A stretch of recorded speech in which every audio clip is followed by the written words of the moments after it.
전라북도 김제에 가면 금산교회라는 유명한 교회가 있습니다. 금산교회가 유명하게 된 이유는 오래전부터 그 교회에 내려오는 이야기 때문입니다.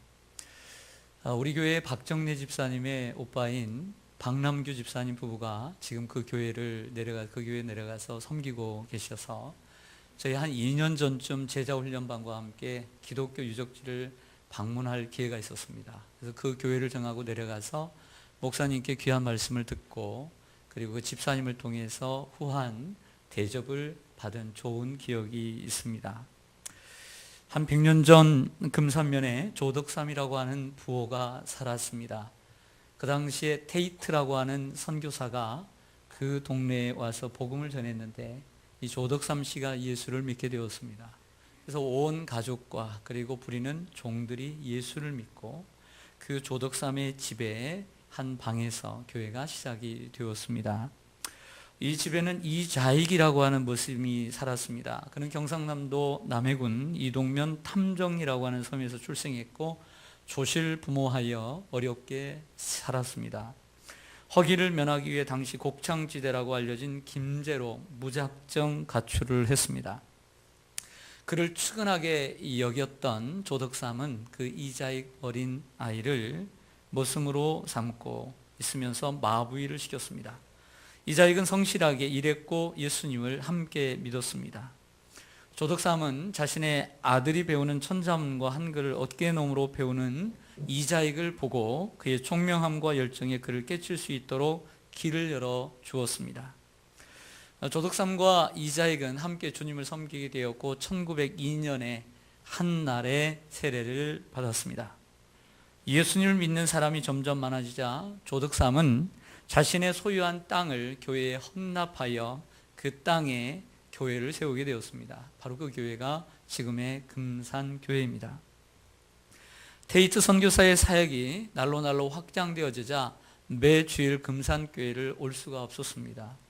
순회하면서 설교하다 보니 금산교회에는 이자익이라고 하는 영수를 시켜서 이자익이 설교를 하게 하고 그리고 조덕삼은 자신의 머슴의 설교를 듣고 은혜를 받았습니다. 근데 문제가 생겼습니다. 그 문제는 금산교회에서 장로투표를 할 때였습니다.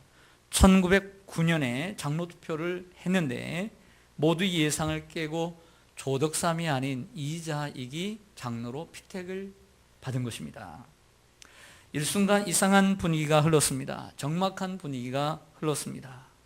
그때 조덕삼이 일어나 성도들에게 이렇게 말을 합니다. 성도 여러분, 참으로 감사합니다.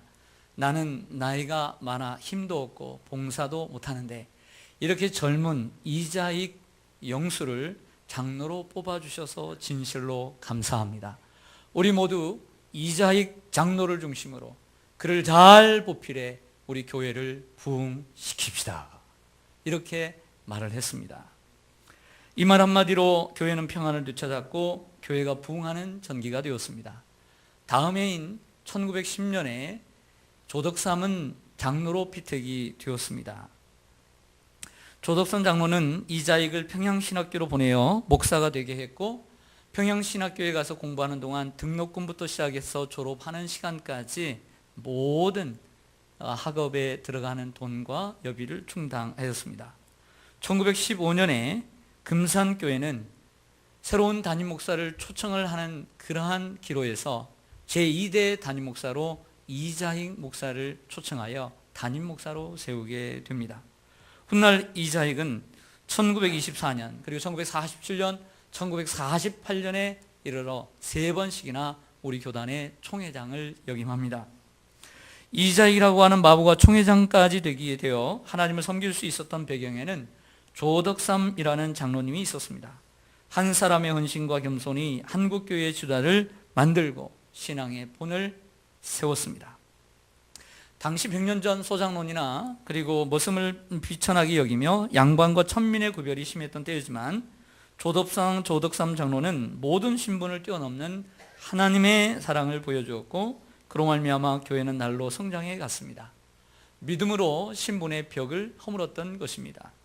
이 두 사람, 조덕삼 장로와 이자익 목사, 이 두 사람의 믿음과 헌신, 그리고 이 아름다운 관계, 이 관계를 통해 이 관계를 선교사들과 당시의 한국 교회가 칭송하게 되었고 100년이 지난 지금에도 이렇게 아름다운 교회로 남아 있습니다. 또한 조덕선 장로님의 손자는 우리가 잘 알고 있는 오선 의원을 지낸 민주당의 조세영 장로입니다. 조덕선 장로님이 품은 마음은 제가 곰곰이 생각을 해도 사람의 마음이 아닌 것 같아요. 조덕선 장로님이 품은 마음은 절대 사람의 마음이 아니에요. 사람의 마음 속에는 이런 마음이 생길 수가 없는 거예요. 그 마음은 예수 그리스도의 마음입니다. 할렐루야. 오늘 5절 이하에 보면 너희 안에 이 마음을 품으라.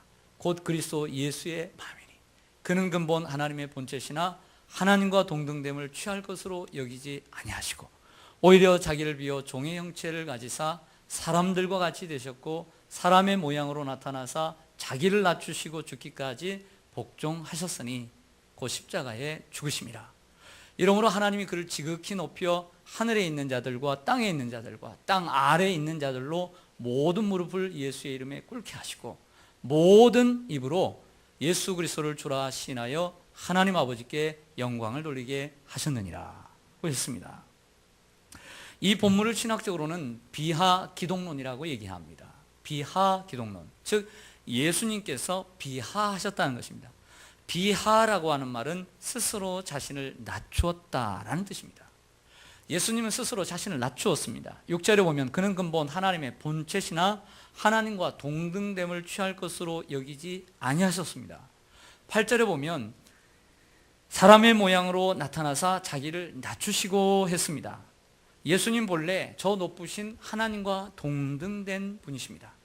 같은 본체이시고 같은 권리를 가지고 계시지만 그 높은 자리에서 내려오셨습니다. 자신을 낮추셨습니다. 이것이 자기 비하입니다. 높은 사람만이 내려올 수 있는 것입니다. 높은 자리에 있는 사람만이 내려올 수 있는 것입니다. 전 여러분들에게 권합니다. 지금 높은 자리에 계십니까? 그러면 낮아지시기를 바랍니다. 높은 자리에 있는 사람만이 내려올 수 있는 겁니다. 내려지면 큰 덕을 세우게 될 줄로 믿습니다. 예수님은 자기를 낮추실 뿐만 아니라 자기를 포기하고 자기를 비우셨어요. 자기를 비우셨다. 인간의 모습으로 내려오셔서 자기를 완전히 비우셨습니다. 자기 비움이라고 합니다. 천주교에서는 이것을 가리켜서 영성의 근본이다 이렇게 가르칩니다. 수도원 1000년의 역사 가운데 천주교는 영성신학이 많이 발전을 했기 때문입니다. 그래서 자주 자기를 비우라는 얘기를 많이 합니다.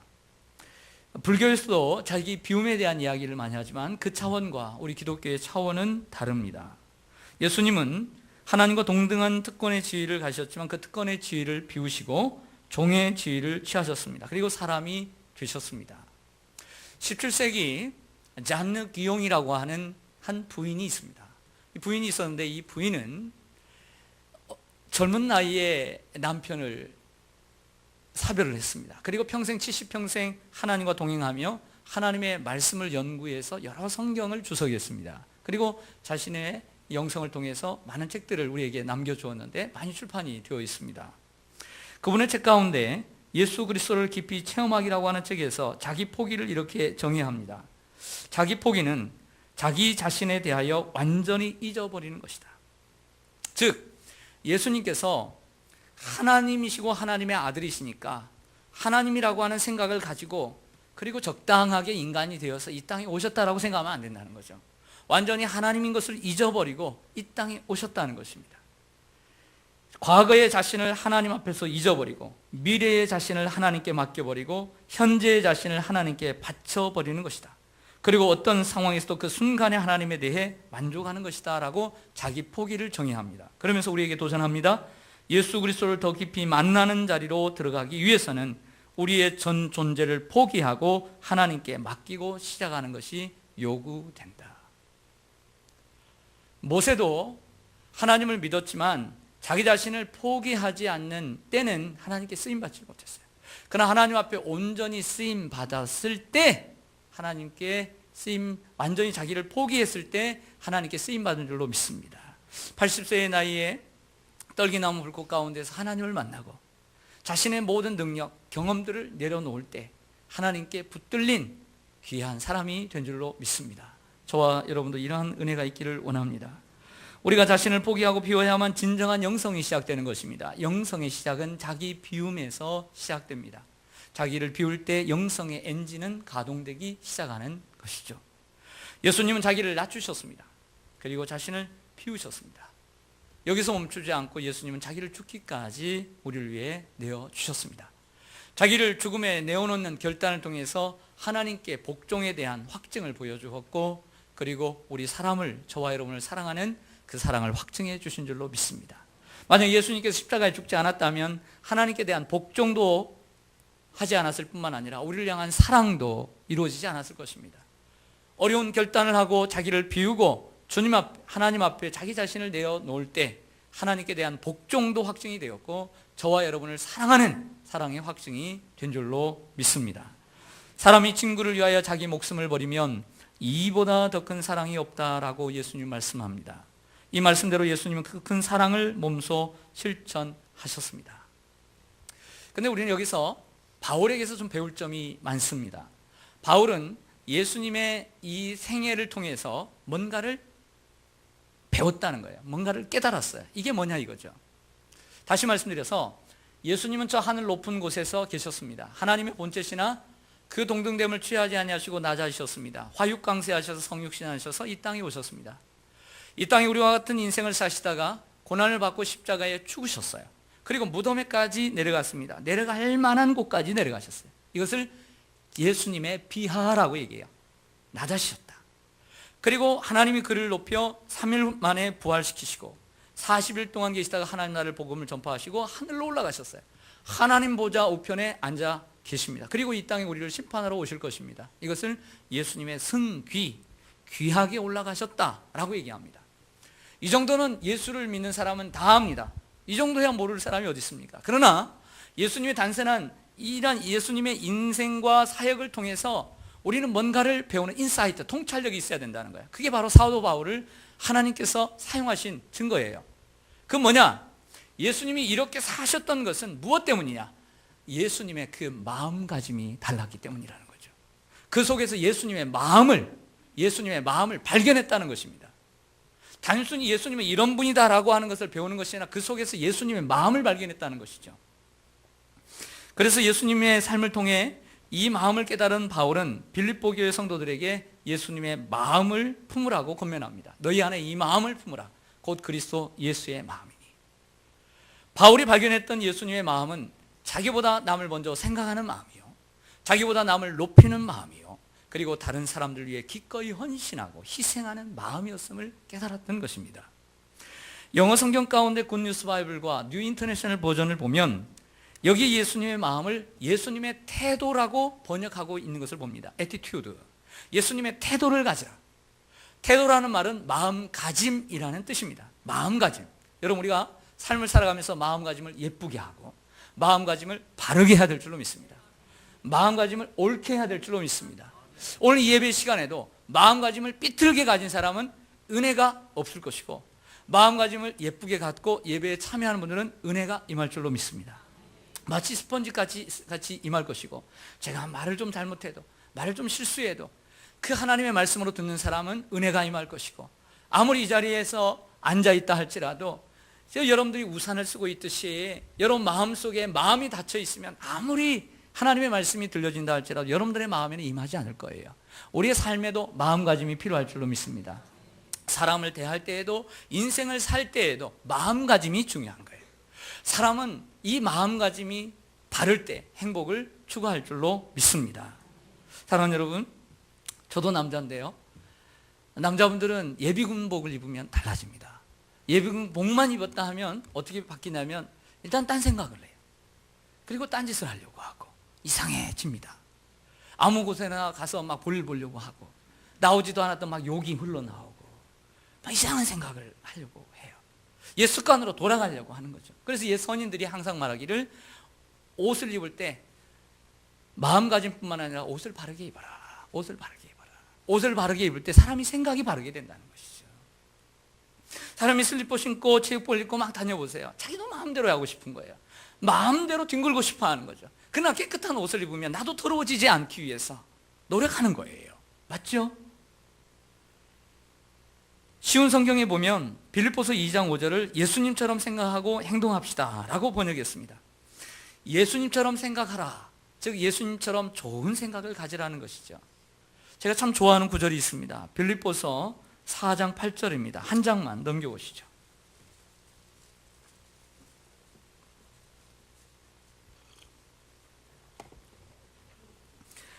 많은 분들이 빌립보서 4장 4절에서 7절까지의 말씀은 참 무척 좋아합니다. 아무것도 염려하지 말고, 참 이 말씀하면 아멘 아멘 하죠.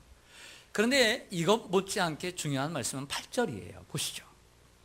끝으로 마지막으로 형제들아, 무엇이든지 참되며 무엇이든지 경건하며 무엇이든지 옳으며 무엇이든지 정결하며 무엇이든지 사랑받을 만하며 무엇이든지 칭찬받을 만하며 무슨 덕이 있든지 무슨 기름이 있든지 이것들을 뭐하라? 생각하라. 생각하라는 수학에서 말하는 앞에 있는 공통분모예요.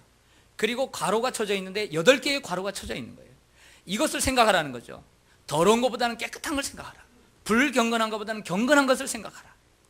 아름다운 것을 택하라는 거예요. 사람이 살아가면서 아름다운 것을 생각할 줄 아는 사람이 되어라. 할렐루야. 장경동 목사님의 설교를 들을 기회가 있었습니다. 다 들은 건 아니고 잠시 듣는데 칠판에다가 뭘 쓰시는데 참 감동이 있었어요. 역시 정말 탁월한 분이에요, 장경동 목사님. 그 스피치로 인해서 뭐 저렇게 설교를 저렇게 좀 하나 이렇게 생각할 수 있겠지만 그래도 안 믿는 사람에게는 복음의 통로가 되잖아요. 할렐루야. 사람에게는 다 장점이 있는 거예요. 그분은 똑똑한 분입니다. 칠판에 이렇게 써요. 인간. 그러나 이러한 인간을 보는 입장에 따라서 인간을 다르게 본다는 거예요. 예를 들어서 공산주의가 보는 인간, 민주주의가 보는 인간, 그리고 공자가 보는 인간, 그리고 불교가 보는 인간, 하나님이 보는 인간이 각기 다르다는 거야. 각기 다르다.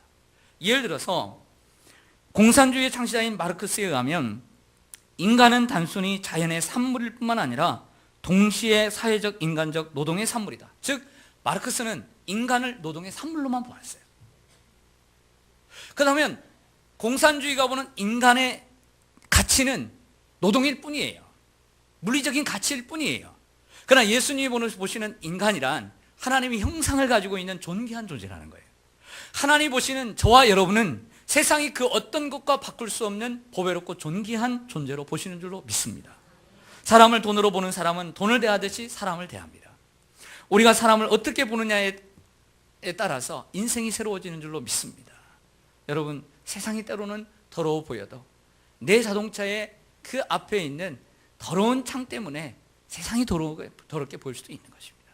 내 눈을 열어야 되고 내 눈을 닦아야 합니다. 할렐루야. 내가 더러워서 세상이 더럽게 보이진 않는지 생각해야 돼요. 그래서 저는 요즘 이런 기도를 합니다. 많은 기도들의 이 제목들을 제가 가지고 있는데 그 중에 2가지의 기도의 제목을 말씀드릴게요. 하나님, 사람을 볼 때 하나님 내가 먼저 장점을 보는 눈을 주시옵소서. 그리고 또 하나는 하나님, 사람들을 볼 때 하나님 외모로 취하지 말게 해주시고 하나님 중심을 보는 하나님 사람이 되게 해 주시옵소서. 요즘 저의 기도의 제목이 생겼어요. 그래서 마음속으로는 3부 예배를 마치고 저분 식사를 하고 가나 싶은 생각도 들고 아무도 같이 식사를 안 해줄 것 같은데 제 마음속으로는 같이 가서 그분과 얘기하고 싶고 아무도 돌봐주지 않을 분 것 같은 그런 분하고 같이 식사를 하고 싶은 마음이 간절합니다. 바울은 이 예수님의 마음을 구체적으로 삶에 적용하고 있습니다. 2절을 같이 보시죠. 2장 2절입니다. 시작. 마음을 같이하여 같은 사랑을 가지고 뜻을 합하며 한 마음을 품어. 아멘. 같이 하라. 한 마음을 품어라. 같은 사랑을 가지라. 뜻을 합하라. 다 이 4개의 단어가 동일한 단어입니다. 동일한 단어예요. 이 구절을 저는 이렇게 정의를 합니다. 예수님의 마음이죠. 네, 나보다는 남을 먼저 생각하라. 따라 하겠습니다. 나보다 남을 먼저 생각하자. 2해 전에 남극의 눈물이라고 하는 다큐멘터리 프로그램이 있었어요. 그 프로그램에서 얼음 대륙의 황제편이 방영되면서 시청자들에게 무한 감동을 주었던 기억이 있습니다. 여러분, 그 주인공이 누군지 아시죠? 펭귄입니다. 펭귄. 수많은 감동의 장면 중에 유독 눈길을 끌었던 장면은 이 펭귄의 허들링이라고 하는 장면입니다. 영하 50도 강추위 속에서 살아남기 위해서, 그리고 연약한 지체들을 위해서, 그리고 알을 보호하기 위해서 그들이 살아남는 방식이 허들링인데, 수백 수천들이 무리들이 함께 모여서 1m도 안 되거든요. 조그마한 것은 50cm밖에 안 되는데 서로들 이렇게 모입니다. 안으로 꽉 차 있어요. 꽉 차 있는데 연약하고 약한 것들은 안에 있는 거예요. 그리고 남자들, 가장들이, 남자라고 해도 되나? 수컷들이 밖에 있는 거예요. 그러면 어느 정도 추위를 못 견딜 때 안에 이 밖에 있는 그 펭귄들은 안으로 들어갑니다. 그러면 안에서 몸이 따뜻해졌던 그때 수컷들이 밖으로 나와요. 밖으로 나오고 밖에 있었던 애들은 안으로 들어가는 거예요. 이렇게 순환이 되더라고요. 와, 이 감동이죠, 감동. 이걸 허들링이라고 해요, 허들링. 그렇게 살아남아요. 만물의 영장인 우리 인간보다 낫다는 이런 생각을 하기도 합니다. 다른 이야기입니다. 한 엄마와 어린아이가 골목길을 함께 걸어가고 있었습니다. 골목길 한가운데 요만한 돌이 있어요. 돌이 있는데 엄마는 그냥 지나쳐가는데, 이 초등학교를 다니는 아이가 이 돌을 갖다가 옆으로 길가로 치우는 거예요. 묻습니다. 왜 치우니? 라고 했더니 다른 사람이 넘어져서 뇌진탕이 걸릴까 봐. 얼마나 참 기특한 아이입니까? 우리가 사는 시대는 자기 먼저 생각하고 자기만을 생각하고 자기 중심적으로 생각하는 시대입니다. 하지만 예수님은 남을 먼저 생각하고 남을 먼저 배려하는 이타적인 마음을 가졌습니다. 그리고 몸소 실천하셨습니다. 산부 예배와 같은 경우 장의자에 넉넉하게는 3분, 또 많을 때는 4분이 앉습니다. 내가 어디에 자리에 앉으면 그 다음에 오는 분이 편안하게 자리에 앉을 수 있을까? 이렇게 배려하는 마음. 좁고 좁은 로비, 그리고 좁고 좁은 식당, 얼마나 좁습니까? 그러나 내가 여기에 앉는 것, 다른 사람이 들어갈 때 얼마나 복잡할까? 내가 먼저 자리를 잡고 다른 사람들이 편하게 식사할 수 있도록 배려하는 모습, 이것이 먼저 남을 생각하는 모습인 줄로 믿습니다. 남을 먼저 생각지 않고 양보하지 않으면 하나를 이룰 수가 없습니다. 우리가 마음을 같이하여 한 마음을 품기 위해서는 누구나 조금씩 부족한 부분이 있다는 것을 인정해야 합니다. 나는 문제가 없고 완벽한데 상대방만 문제라고 생각하면 건강한 관계를 유지할 수 없습니다. 먼저 자신의 부족함을 인정하는 것이 필요합니다. 그럴 때 하나 될 수 있습니다. 또한 부족한 인간끼리 살다 보니까 갈등이 일어날 수밖에 없습니다. 갈등은 하나의 사건이요 문제이지만 결과는 아닙니다. 갈등이 일어나서 갈등에서 서로 아픔과 상처를 주고받았다, 우리는 끝이다 라고 생각하는 것보다 비겁한 게 없습니다. 여러분, 갈등은 문제이고 사건이지 결말이 아닙니다. 그 갈등을 잘 이겨내는 것이 중요합니다. 갈등을 잘 이겨내면 축복이요, 잘 이겨내지 못하면 저주가 되는 것입니다. 여러분들이 일어나는 많은 갈등 속에서 지혜롭게 잘 이겨내서 축복으로 만들어가기를 소망합니다. 여러분, 부부간에도 갈등이 왔을 때 갈등을 이기면 부부의 사랑은 깊어져 가는 것입니다. 나는 이 사람하고 이 남자하고 절대 살지 않을 것이다 라고 크게 마음먹죠. 하지만 시간이 지나서 나 이 사람은 끝이다. 하지만 시간이 지나다 보면 그 골이 깊은 아픔도 다 메워지게 되는 것이고 더욱더 돈독한 사랑으로 하나 되는 것입니다. 인간관계에서 오는 갈등도 마찬가지입니다. 해결될 수 없다는 생각을 버리고 그 갈등을 성숙의 기회로 삼으시기를 소망합니다. 3절을 같이 읽겠습니다. 3절입니다. 3절. 두 번째 메시지를 우리에게 줍니다. 시작. 아무 일에든지 다툼이나 허영으로 하지 말고 오직 겸손한 마음으로 각각 자기보다 남을 낮게 여기고. 아멘. 여러분께 질문 하나 드릴게요. 오늘 빌립보서 2장의 내용을 보면 너희들이 마음을 같이 하나가 되어서 같은 마음을 가지라. 먼저 남을 존경하라. 자기 일뿐만 아니라 남의 일을 먼저 돌아보라. 그게 예수의 마음이다. 왜 바울이 로마의 감옥에서 그 착한 빌립보 교회 성도들에게 이 편지를 썼을까요? 왜요? 간단합니다. 아무리 착한 빌립보 교회 성도들도 성도들 간에 갈등을 빚고 얼굴도 안 보고 얼굴 붉히고 등 돌리는 사람이 있었기 때문입니다. 하나 되지 못하는 빌립보 교회 성도들, 그들을 향하여 메시지를 주고 있는 것이죠. 그런데 사도 바울은 그들이 서로 등을 돌리면서 마음이 하나 되지 못한 그 원인을 어디에서 찾느냐면 교만에서 찾아요. 즉 사도 바울은 너희가 교만하기 때문이다 라고 말하지는 않지만 반대로 돌려서 이렇게 얘기합니다. 오직 너희는 다툼과 허영으로 하지 말고 오직 나보다 남을 낮게 여기는 겸손한 마음으로 나보다 자신보다 남을 높게 여겨라, 낮게 여겨라, 이렇게 얘기하죠. 이 마음은 돌려서 얘기할 뿐이지 너희들이 교만했기 때문이다, 교만하기 때문이다 이렇게 얘기하는 거예요. 우리는 사도 바울의 그 중심을 들을 줄 알아야 돼요. 여러분, 우리가 다른 사람 앞에 다른 사람이 나보다 낫다는, 훌륭하다는 마음을 가질 때 그 사람에게 있는 장점을 배울 수 있는 줄로 믿습니다. 저 사람은 나보다 못해. 그러면 그 사람에게 있는 장점을 배우질 못해요.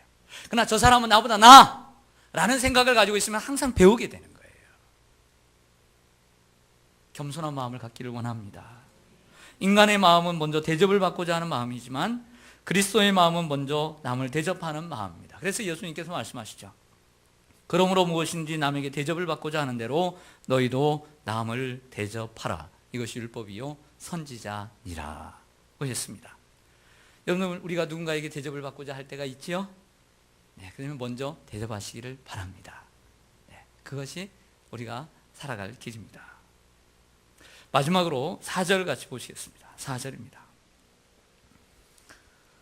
시작. 각각 자기 일을 돌볼 뿐더러 또한 각각 다른 사람들의 일을 돌보아 나의 기쁨을 충만하게 하라. 아멘. 세네카라고 하는 분은 이런 얘기를 했어요. 사람은 일생 동안 살아가는 기술을 배워야 한다라고 했습니다. 저보다 연세가 많으신, 그리고 60, 70, 80, 90까지 사신 분도 계신데 죄송합니다. 나이가 들어도 사람은 살아가는 기술을 배워야 돼요. 할렐루야. 내가 이만큼 살았으니까 나는 세상을 다 안다, 나는 인간관계를 다 안다, 이렇게 생각하면 안 돼요. 사람은 죽을 때까지 살아가는 기술, 사람과 함께 살아가는 기술을 배워야 해요. 바울은 예수님의 마음을 이렇게 표현합니다. 먼저는 나보다 남을 먼저 생각하는 마음, 그리고 두 번째는 나보다 남을 높이는 마음, 세 번째는 남을 위해 기꺼이 희생하는 마음. 미숙한 사람은 자신이 선호하는 사람만 좋아하는 사람이요, 성숙한 사람은 함께 살기 싫은 사람과도 더불어 사는 사람입니다. 예수님은 자기를 팔 줄 아는 가룟 유다와 3년 동안도 함께 동고동락했습니다. 미숙한 사람은 자기 일만 하는 사람이요, 성숙한 사람은 다른 사람들의 일을 돌아볼 줄 아는 사람입니다. 미숙한 사람은 자기 일만 챙기는 사람이요, 성숙한 사람은 자기가 속한 공동체를 생각하는 사람입니다. 미숙한 사람은 자기만을 위해 사는 사람이요, 성숙한 사람은 남을 위해 희생할 줄 아는 사람입니다. 예수님께 향유를 부었던 마리아처럼, 예수님께 무덤을 내어드렸던 아리마대 요셉처럼 말이죠. 성도 여러분, 오늘 이 말씀 앞에 우리 함께 기도하고 또 함께 결단하기를 원합니다. 조덕선 장로님의 그 마음은 절대 사람의 마음으로는 할 수 없는 행동이었어요. 그분에게 예수님의 마음이 부어지고 감동이 되었기에 그러한 삶을 살 줄로 믿습니다. 100년이 지났어도 그 아름다운 이야기가 오늘 우리에게도, 오늘 이 단상에서도 회자되고 있지 않습니까? 우리 교회 안에도 이러한 아름다운 이야기가 오랫동안 또 많이 일어나고 오랫동안 회조되기를 원합니다. 주님, 나에게 예수님의 마음 주세요. 예수님의 마음은 뭐냐면, 첫째는 남을 먼저 생각하는 마음, 두 번째는 남을 먼저 높이는 마음, 세 번째는 남을 위해 기꺼이 희생하는 마음, 이러한 마음을 가지고 살아가기를 소망합니다. 이 시간 함께 기도하겠습니다. 반주에 맞추어서